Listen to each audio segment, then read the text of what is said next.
이재명 신임 대표가 더불어민주당 당대표 선거사상 최고 득표율 85.4%로 연임에 성공했습니다.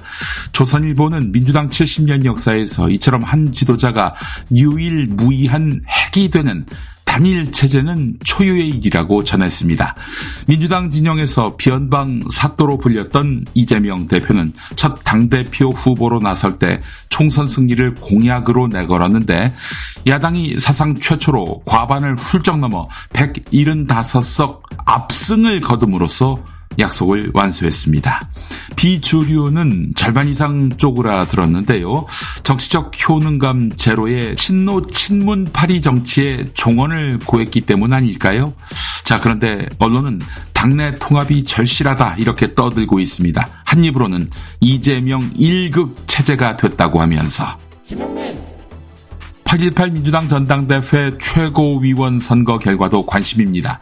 이재명 픽 김민석 의원이 1위로 수석 최고위원에 선출됐습니다. 명파리 발언 논란이 일기까지 2위였던 정봉주 전 의원은 6위가 되는 바람에 지도부 입성에 실패했습니다. 지난 토요일 서울 경선에서는 민주당 당원들로부터 집단 비토를 당하기도 했습니다. 반면 국민권익위원회 김모 부패 방지국장의 죽음을 두고 김건희가 살인자라고 말했던 전현희 후보는 6위에서 2위로 올라섰습니다. 이재명과 싸우면 낙선, 윤석열과 싸우면 당선, 이 초식이 통했습니다. 민주당 최고위원은 이제 이재명 대표가 추후 지명할 지명직 2자리가 남았습니다. 내용이 빈곤한 아나무인 깔때기 정치는 종언을 고했습니다. 중요한 건 일본의 마음이라는 김태효 대통령실 국가안보실 1차장 발언에 온 나라가 충격을 받았습니다.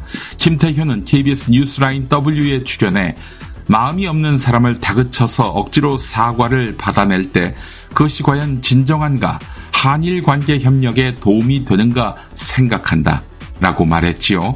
식민지배로 고통받는 피해자들이 아직 살아있고 일본으로부터 제대로 된 사과를 받지 못했는데 일본의 사과를 받아내는 일이 쉽지 않고 많은 힘이 드는 과제라고 해서 공직자가 아예 그 일을 포기해버린다? 그 자리에서 물러나라 라고 말하는 것이 상식이겠지요.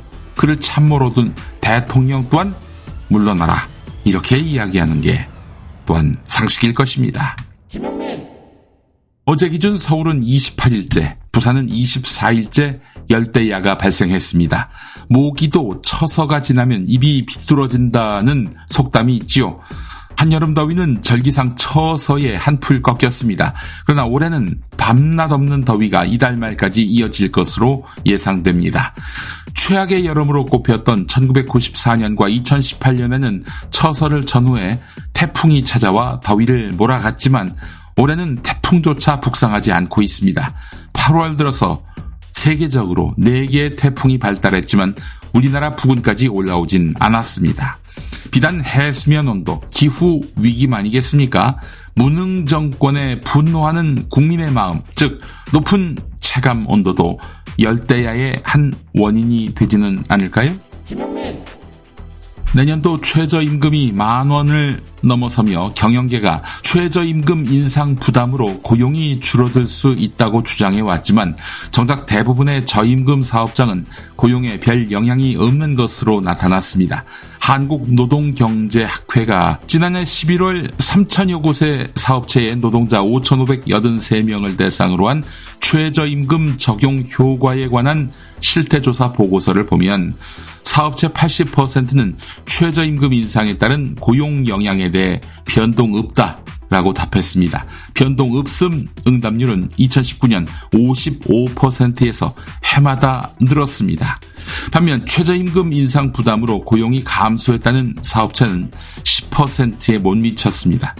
최저임금 걱정도 걱정이지만 저질 행태를 일삼으며 임금 노릇하는 대통령, 즉 최저임금 염려도 해야 할 것 같습니다. 세종의 유일한 종합병원인 세종충남대병원은 이번 주 목요일 14시간 동안 응급실 진료를 멈춥니다. 최근 응급실 전문의 14명 가운데 3명이 퇴직한 여파입니다. 퇴직한 전문의 한 명은 인근 사립대 병원으로 자리를 옮긴 것으로 알려졌습니다. 전체 응급의료기관 408곳 가운데 인력 부족 등의 이유로 응급실 병상을 축소한 것은 반년 새 6곳에서 24곳으로 4배 증가했습니다. 응급실 병상은 환자가 응급처치를 받거나 병동, 중환자실에 입원하기까지 대기하는 공간인데 이 병상이 줄어들게 되면 중증 환자의 병원 입원도 어려워집니다.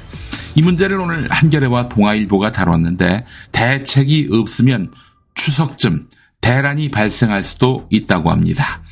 코로나가 확산되는 상황이라 더 걱정됩니다. 각자 도생시대 응급실 안 가도록 각자가 노력해야 할 책무도 부여됐습니다.